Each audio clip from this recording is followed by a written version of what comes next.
శివని ఎందుకు కొట్టావో చెప్పరా? తన్ని కొట్టి తన చెయ్యి ఎరగొట్టాల్సినంత అవసరం ఏంటి? అసలు శివని ఎందుకు కొట్టావు అని సత్యం గట్టిగా నిలదీస్తూ ఉంటాడు బాలుని. బాలు ఏం సమాధానం చెప్పకుండా అలా చూస్తూ ఉంటాడు. ఇక మీనా అయితే ఏడుస్తూ ఉంటుంది. ఏం సమాధానం చెప్తాడా అని అయితే చూస్తూ ఉంటుంది. అయినా బాలు ఏం సమాధానం చెప్పకుండా అలా చూసేసరికి మీనా అయితే చాలా ఫీల్ అవుతూ ఉంటుంది.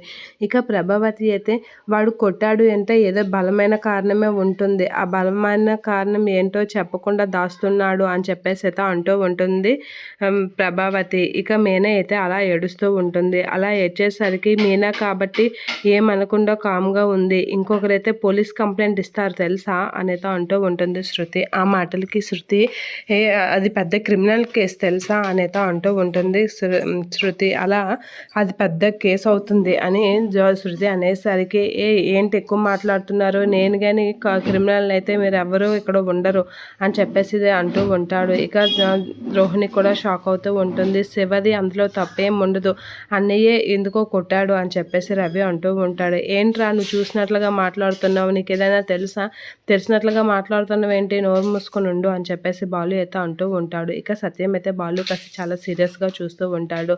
ఇక నాకు తెలుసు, నాకు బాగా తెలుసు, ఉట్నే ఇలా మీకు నచ్చలేదని కొట్టారు.